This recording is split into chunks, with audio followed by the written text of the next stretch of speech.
alaikum, bem-vindos ao Além das Pirâmides, bora lá essas notícias. Quero só pedir desculpas a vocês porque eu estive em viagem e até mostrei aí alguns videozinhos, vídeos curtos e também lá no Instagram, quem me seguiu lá nos stories viu todos os dias desse fim de semana maravilhoso que a gente passou em Hurghada. Bora agora às notícias. Um caso arrepiante. Uma moça egípcia, ainda nova, acaba com a vida das suas duas filhas de um modo cruel. Ela depois tentou também tirar a sua própria vida cortando o pulso esquerdo, mas ela não conseguiu. Tudo começou na cidade de Belbeis, na província egípcia de Al-Sharqiya. A mãe, Zainab, uma moça de 35 anos, ela acaba com a vida de suas duas filhas através de estrangulamento com uma toalha. Pois é, Rahma tinha apenas 4 anos e a sua irmã Habiba tinha 8 anos. E não se sabe ainda as causas que levaram a essa mulher a cometer tal crueldade.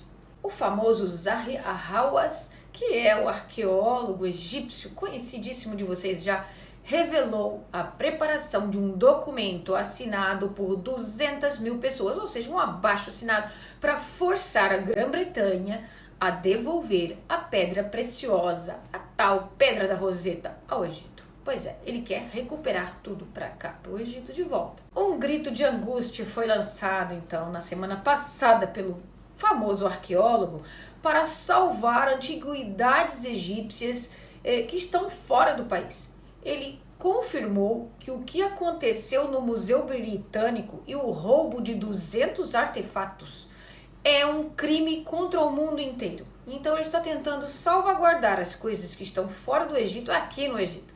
Então as observações de Hawass vieram em uma reformulação sobre o que o chefe dos curadores do Museu Britânico, George Osborne, e sua confissão do roubo de 2.000 peças do Museu Britânico, enfatizando que apenas algumas delas foram recuperadas, já que o roubo incluía tanto joias de ouro, pedras preciosas que remontam a um período do século XV antes de Cristo até ao século XIX depois de Cristo. Então eles roubaram várias coisas e o nosso famoso arqueólogo aqui, ele quer salvaguardar as coisas egípcias que estão fora, os artefatos egípcios, e querem que elas voltem ao Egito. O roubo de 2.000 peças do Museu Britânico não é apenas um crime contra o Egito, mas é também contra o mundo inteiro e os países das civilizações. Por causa da má gestão desse museu e do mau processo de segurança, fez com que os ladrões conseguissem então roubar essas antiguidades, entre elas algumas egípcias, o que nunca aconteceu antes na história de nenhum museu no mundo. Ele diz: o roubo de uma quantidade tão grande de antiguidades significa que este museu é desonesto e não pode ser autorizado a manter as antiguidades, por isso exigimos o retorno da Pedra da Roseta ao Egito. Também porque ela está sujeita ao roubo. Ele acrescentou que ele preparou um documento para ser assinado e já foi assinado por 200 mil pessoas, 200 egípcios e estrangeiros, para retorno da Pedra da Roseta ao Egito. Continuando que o roubo do museu facilitará esse assunto e exigindo uma reunião urgente de países com civilizações que têm monumentos roubados do museu para chegar a uma decisão coletiva. Ele até exigiu que a Unesco devolva essas antiguidades aos seus países antes que elas acabem ou desapareçam completamente através desses roubos. Ele disse: o que aconteceu é considerado negligente e roubo de 2.000 artefatos significa que há um grande e grave defeito que requer intervenção internacional. Ele pede que esses museus sejam sancionados, sejam punidos e que devolvam as peças aos seus países de origem para preservação, observando que o Ministério das Antiguidades está considerando tomar medidas para proteger as antiguidades do Egito e restaurá-las do exterior. Ou seja, bora para cá, tudo que é do Egito, dentro do... Na verdade, eu gostaria de trazer uma preocupação nacional. É uma questão crucial para todos os egípcios. Na verdade, estou abordando a devolução de antiguidades roubadas. Portanto, peço a todos os egípcios que assinem essa petição. Vamos chegar a 1 milhão de assinaturas e enviar uma demanda nacional pela primeira vez, afirmando Torno da Pedra da Roseta e o Zodíaco de Dendera, para que possam ser expostas no grande museu egípcio. O museu que o Egito e o governo egípcio estão construindo para mostrar ao mundo inteiro que o Egito está conservando a sua antiguidade. E, portanto, a verdadeira localização das antiguidades egípcias, particularmente essas duas peças, devem estar no Egito.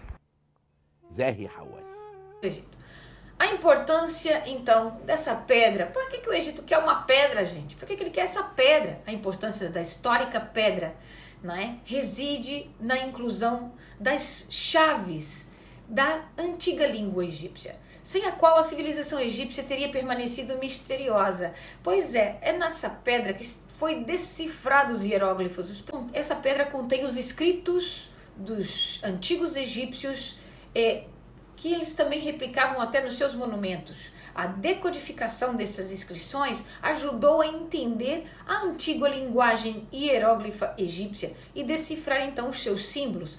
E essa língua teria desaparecido do Egito se não tivesse sido essa tal Pedra da Roseta, não é? E ela foi descontinuada. Essa língua egípcia foi descontinuada no século IV a.C. Mas a descoberta da Pedra da Roseta contribuiu muito então para o reviver essa língua novamente e decifrá-la. Hoje em dia, devido a essa decodificação, podem ser lidos pelos guias turísticos em vários locais aqui no Egito. A Pedra da Roseta ela foi descoberta durante o período de invasão de Napoleão ao Egito. Não é? Naquela campanha francesa em que os franceses estiveram aqui no Egito durante uns 3 anos. A Pedra da Roseta ela foi encontrada por um dos oficiais franceses aqui no Egito. O nome dele era Pierre-François Xavier Bouchard, em 1799, na cidade de Rachid. Então chamam ela Pedra da Roseta ou Pedra de Rachid. Ela foi localizada perto dos afluentes do rio, a leste de Alexandria, onde essa descoberta veio por acaso durante ali a ocupação dos soldados franceses. Então construíram ali um dos fortes de guerra e depois os britânicos conseguiram derrotar então Napoleão. Essa propriedade aí da Pedra da Roseta passou para os ingleses e então está por isso no Museu Britânico. Mas agora queremos recuperá-la. George Osborne, os principais curadores do Museu Britânico, disse que alguém dentro do museu era responsável pelo roubo. Alguém ajudou, enfatizando que o museu não tinha registros cobrindo todos os artefatos nele. Em uma entrevista à Rádio Britânica, ele até confirmou que a reputação do museu foi muito prejudicada pelo manuseio incorreto desses roubos, o que levou à renúncia do seu diretor. Pois ele até se retirou do cargo e levantou questões sobre a segurança e sobre a liderança. Os artefatos que foram roubados incluem joias de ouro, pedras preciosas e antiguidades de até 3.500 anos antes de Cristo, disse o chefe curador do museu. Ele acrescentou: acreditamos que fomos vítimas de roubos por um longo período de tempo e, francamente, mais poderia ter sido feito para evitá-lo. Mas ele saiu prometendo que essa bagunça vai ser consertada. Aguardamos. Enquanto isso, mexemos nossos pauzinhos por aqui para trazermos as nossas pedrinhas para o Egito. Morre aos 94 anos de idade Mohammed Al-Fayed, um grande milionário ou bilionário egípcio, que vocês bem conhecem. Coincidindo justamente com o 26º aniversário da morte de seu filho Imed Al-Fayed, naquele acidente trágico de carro em que ele estava com a princesa Diana. Pois o bilionário e empresário Mohammed Al-Fayed, que ele era conhecido como Dod Al-Fayed, então seu pai, na sexta-feira, faleceu seu pai aos 94 anos, após uma longa carreira no campo da economia e dos negócios. O funeral ocorreu após as orações de sexta-feira da mesquita de Regent's Park em Londres, não é? De acordo com a mídia egípcia. O bilionário, o pai de Dod, ele nasceu em Alexandria, na área de Ras el-Tin, em 27 de janeiro de 1929. Ele era filho de um pai simples que trabalhava como professor de árabe. Quando criança, ele trabalhou em várias obras, incluindo porto de carga ali em Alexandria. Em meados de 1960, ele se mudou então para o Reino Unido, para a Inglaterra, onde ele fez a fortuna. Ele começou a construir a sua fortuna quando ele viajou primeiro para a Arábia Saudita, casando-se com a escritora Samira Khashoggi, irmã do conhecido empresário saudita Adnan Khashoggi, que o ajudou a entrar no comércio de importações do Reino Unido, tornando-se então mais tarde responsável pela riqueza do sultão de Brunei e persuadindo-o a investir o seu dinheiro na Inglaterra. Al-Fayed ocupa o 12º lugar na lista dos árabes mais ricos, com um patrimônio líquido de 2 bilhões de dólares, enquanto também ele está na posição 1516 globalmente, de acordo com a Forbes, o mais rico. Ele está lá entre os 1.500 mais ricos do mundo. Ele era o proprietário da famosa loja ou shopping, como vocês queiram, Harrods, em Londres. Eu já estive lá. Era fantástico. Há tantos anos atrás já era uma modernice. Que vendeu para o Catar depois por cerca de 2,4 bilhões em 2010. Ele também é dono do Hotel Ritz, em Paris, que reabriu em 2016, após 4 anos de reformas, com quartos e suítes com o nome de hóspedes famosos do hotel, como Coco Chanel. Em 2013, ele já havia vendido o clube de futebol inglês Fulham ao bilionário Shahid Khan, com um valor também estimado de 300 milhões de dólares. Ele estava morando recentemente na Suíça. Então, o pai de Dodi Al-Fayed e Camélia Al-Fayed. Que Deus esteja com ele e que ele descanse em paz. Os avanços na tecnologia de análise química tornaram possível recriar o cheiro do líquido de mumificação usado para preservar os remanescentes da múmia no Vale dos Reis.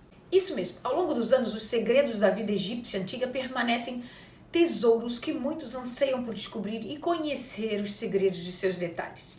E recentemente, os cientistas foram capazes de descobrir o que é chamado de cheiro da imortalidade. Quem é que vai querer um perfume assim? O cheiro da imortalidade naquela vida através dos tempos de Canub, tirado de um antigo cemitério egípcio de um nobre chamado Sinai, a enfermeira do faraó Amenhotep II, que se acredita ter morrido há cerca de 3.500 anos. Avanços na tecnologia da análise química tornaram possível recriar o cheiro do fluido da mumificação usado para preservar os restos de uma múmia ali no Vale dos Reis, para que ela possa viver para sempre e na vida após a morte. O perfume, ele destaca a engenhosidade dos egípcios por quase 3.500 anos em proteger os membros do Sinai.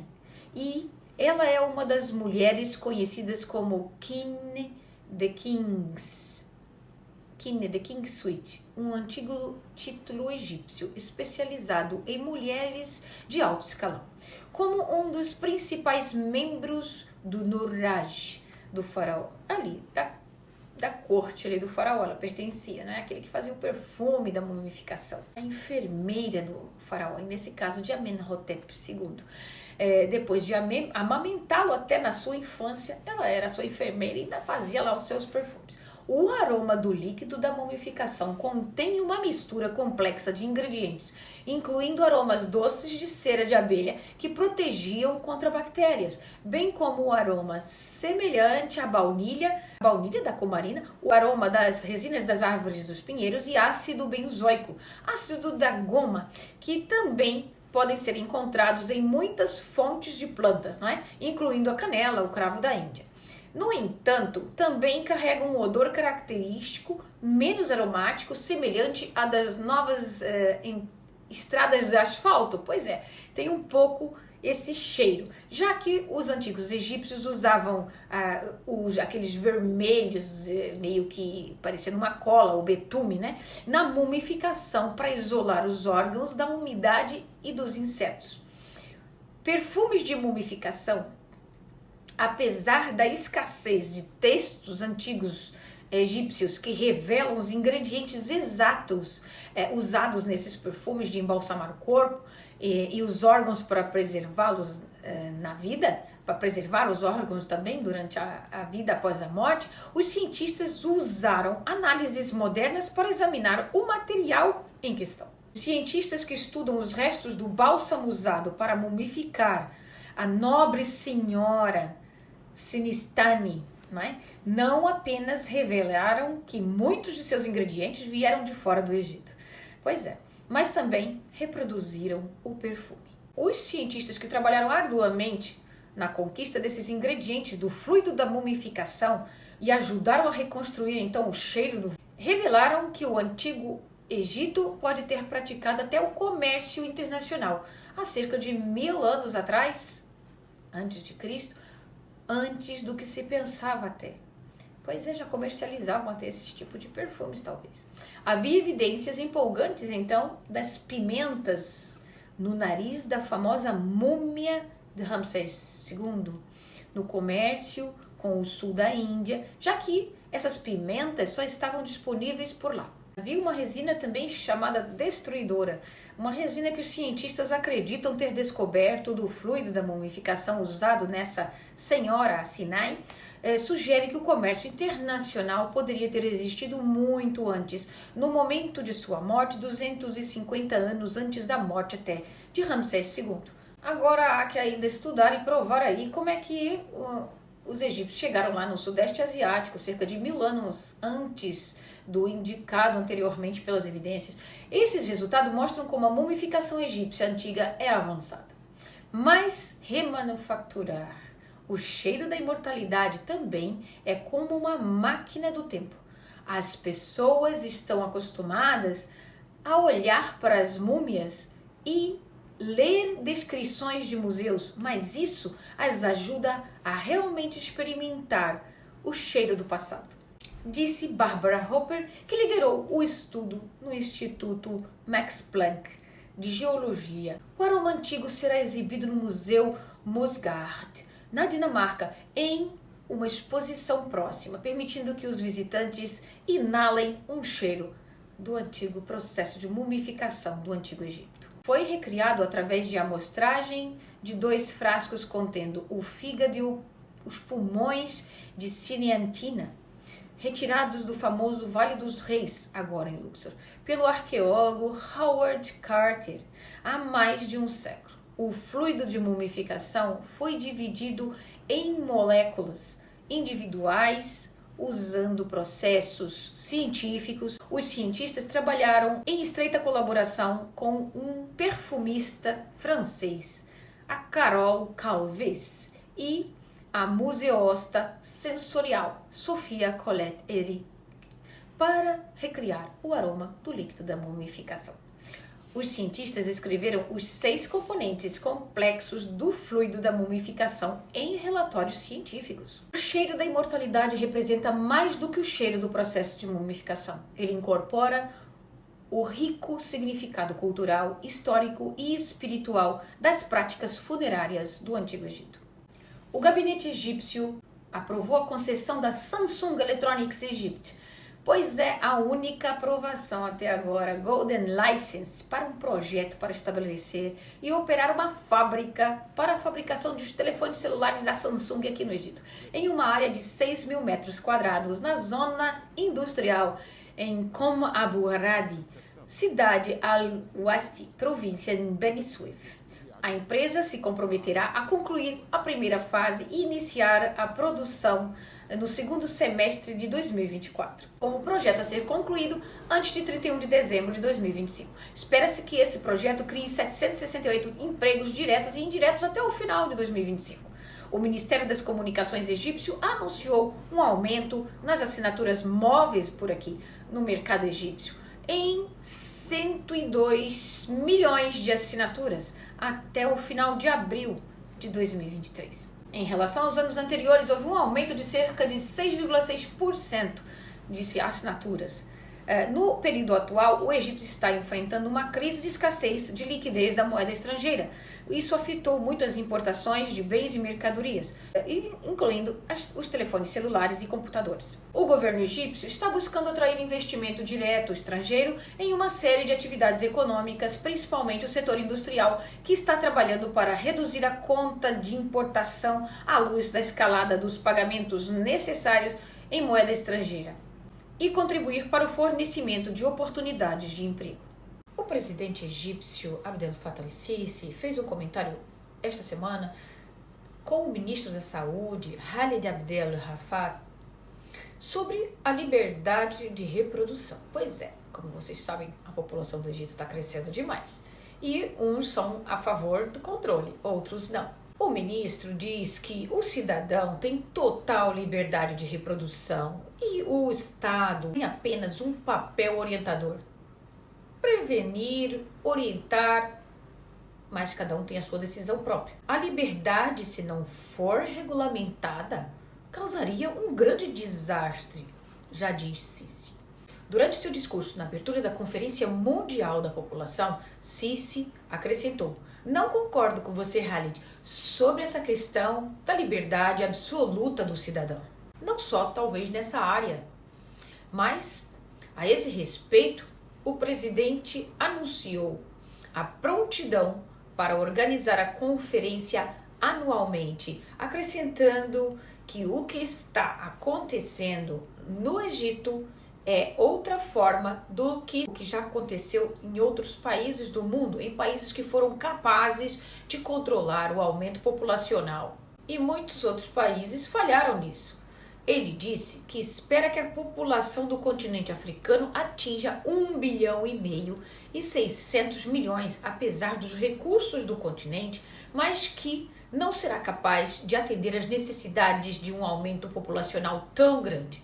Ele acrescentou: as pessoas estão perguntando como o Egito recebe 9 milhões de turistas, de convidados, de pessoas que vêm de fora, e embora os seus recursos não sejam tão grandes. O presidente fala com a maior das honestidades que a coisa mais difícil sobre ele é superar a necessidade com aquilo que está disponível, porque o disponível é limitado.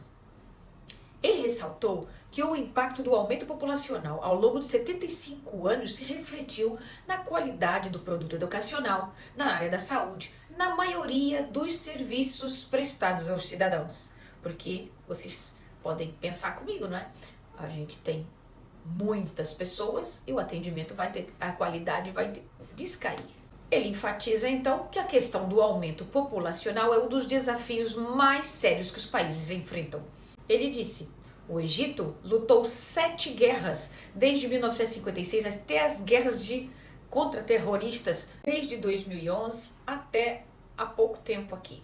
Ele acrescentou: temos sucesso em 60 anos diante desse crescimento populacional. A mudança no Egito será alcançada trabalhando em conjunto com o povo na liderança e o governo com a compreensão consciente da capacidade de regular, sim, o crescimento populacional. Presidente, eu preciso dizer que eu concordo consigo. A tragédia em uma criança egípcia que perdeu a visão durante um casamento foi notícia esta semana. 5 hospitais a rejeitaram.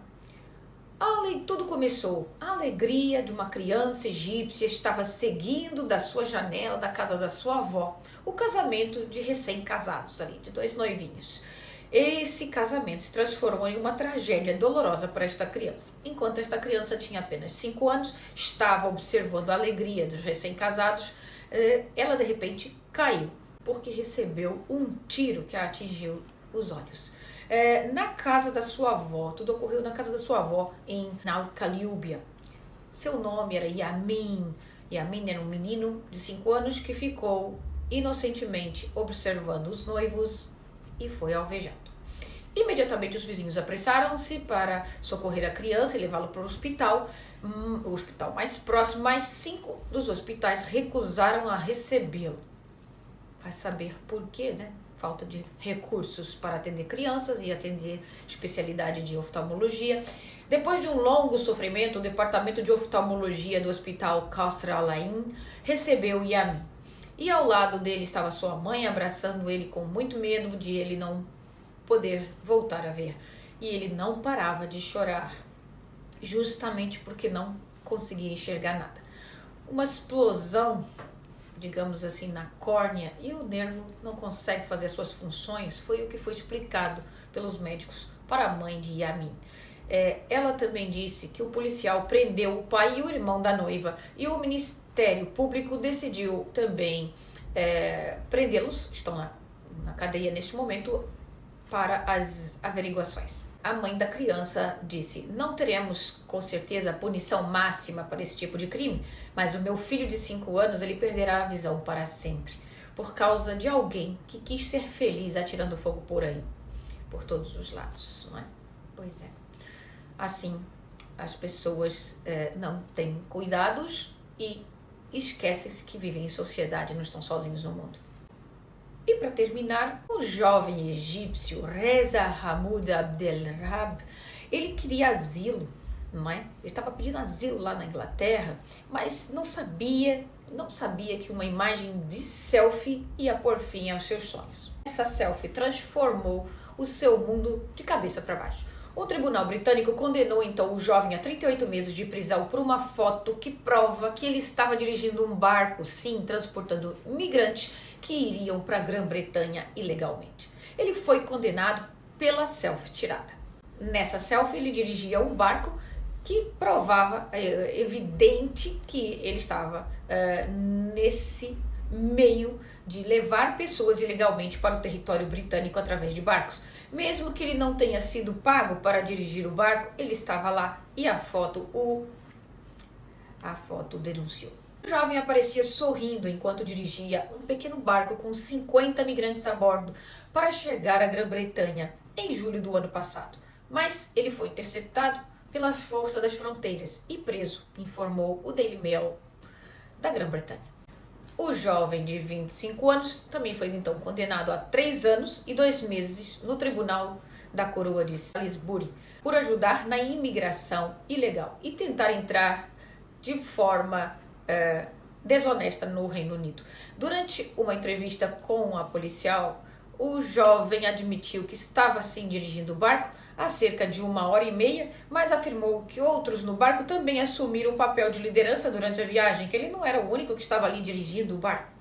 Ele também disse aos policiais que já havia feito tentativas de entrar, mas que ele tinha feito outras tentativas já de entrar no Reino Unido ilegalmente, inclusive em um caminhão. Ele arriscou dezenas de vidas atravessando o canal.